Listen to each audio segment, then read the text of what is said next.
Hi hello അസ്സലാമു അലൈക്കും. അപ്പോൾ ഇന്ന് നമുക്ക് ഞണ്ട് റോസ്റ്റ് ആക്കിയാലോ.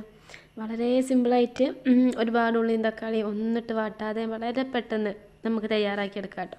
നമുക്കിഷ്ടം അതന്നെയല്ലേ, പെട്ടെന്ന് അധികം ഇൻഗ്രീഡിയൻസ് ഒന്നും ഇല്ലാതെ അടിപൊളിയായിട്ട് കിട്ടണം അല്ലേ റെസിപ്പി. അപ്പോൾ അതിന് വേണ്ടിയിട്ട് ഇവിടെ കുറച്ച് ഞണ്ട് എടുത്തിട്ടുണ്ട് കേട്ടോ. അത് കട്ട് ചെയ്യാൻ എല്ലാവർക്കും അറിയുണ്ടാവും. അപ്പോൾ കട്ട് ചെയ്ത് കഴുകി ക്ലീനാക്കിയിട്ട് മാറ്റി വെക്കുക. ഒരു ചട്ടി അടുപ്പത്ത് വെക്കുക. 2 ടേബിൾ സ്പൂൺ വെളിച്ചെണ്ണ ഒഴിച്ച് കൊടുക്കുക കേട്ടോ. എണ്ണ ചൂടായിട്ട് വരുമ്പോൾ 1 ടേബിൾ സ്പൂൺ ഇഞ്ചി വെളുത്തുള്ളി ചതച്ചത്, അതുപോലെ ഒരു 10-15 ചെറിയ ഉള്ളി ചെറുതായിട്ട് അരിഞ്ഞിട്ട് അത് കൂടെ ഇട്ട് കൊടുക്കുക കേട്ടോ. ഇനി ഇതൊന്ന് നന്നായിട്ട് മൂത്ത് വരണം.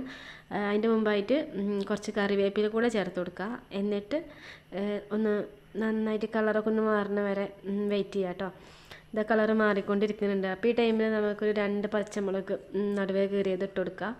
പച്ചമുളക് നിങ്ങളെ എരിവിനനുസരിച്ചിട്ട് ഇട്ട് കൊടുക്കുക കേട്ടോ. പിന്നെ അതിലേക്കൊരു പഴുത്ത തക്കാളി കൂടെ ചേർത്ത് കൊടുത്തിട്ടുണ്ട്.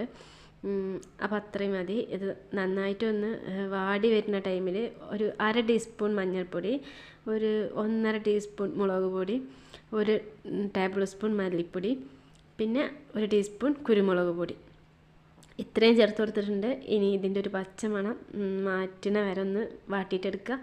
അപ്പോൾ ഇനി ഇതിലേക്ക് നമ്മൾ കഴുകി ക്ലീനാക്കി വെച്ചിട്ടുള്ള ഞണ്ടുണ്ടല്ലോ അതിട്ട് കൊടുക്കുക കേട്ടോ. എന്നിട്ട് ഇത് എല്ലാത്തും കൂടെ നന്നായിട്ടൊന്ന് മിക്സ് ആക്കിയിട്ടെടുക്കുക. ഇനി ഇത് ഒന്ന് അടച്ച് വെച്ചിട്ട് വേവിച്ചിട്ട് എടുക്കണം. അതിൻ്റെ മുമ്പായിട്ട് ഈ എണ്ണയും മസാലയായിട്ട് ഈ ഞണ്ട് നന്നായിട്ടൊന്ന് ഇളക്കി മറിച്ച് യോജിപ്പിച്ചിട്ടെടുക്കുക കേട്ടോ. എന്നിട്ട് ഇതിലേക്ക് ആവശ്യത്തിനുള്ള ഉപ്പ് കൂടെ ചേർത്തിട്ട് ഇളക്കി കൊടുക്കുക. പിന്നെ ഇത് വേവാൻ ആവശ്യമായിട്ട് ഒരു ചെറിയ ഗ്ലാസ്സിലാണ്, ഒരു ചെറിയ ഗ്ലാസ് ചുടുവെള്ളമാണ് ഞാൻ ഒഴിച്ചു കൊടുത്തിട്ടുള്ളത്. ഒരു 1/2 കപ്പൊക്കെ ഒഴിച്ചു കൊടുക്കുക കേട്ടോ. നിങ്ങൾ എത്രയാണോ എടുക്കുന്നത് അതിനനുസരിച്ചിട്ട്. ഒരുപാട് വെള്ളമായി പോകരുത്, ഈ വെള്ളം കൊണ്ട് വറ്റി കിട്ടണം കേട്ടോ നമുക്ക്. അപ്പോൾ അത്രയും വെള്ളം ഒഴിച്ചു കൊടുത്താൽ മതി. ചുടുവെള്ളം ഒഴിച്ചു കൊടുക്കുക കേട്ടോ. അപ്പോൾ ചുടുവെള്ളം ഒഴിച്ചു കൊടുത്തതിന് ശേഷം ഇതാ അടച്ച് വെച്ചിട്ട് ഒരു 5 മിനിറ്റ് 6 മിനിറ്റ് ഒക്കെ ഒന്ന് വേവിച്ചിട്ടെടുക്കാൻ നമുക്ക് കേട്ടോ. അപ്പോൾ ഇതാ 5 മിനിറ്റിൻ്റെ ഒക്കെ ശേഷം വെള്ളം വറ്റിയതിൻ്റെ ശേഷം തുറന്ന് നോക്കിയിട്ടുണ്ട്. ഇടയ്ക്കൊന്ന് തുറന്ന് നോക്കുക വെള്ളം വറ്റുന്നുണ്ടോയെന്ന് കേട്ടോ.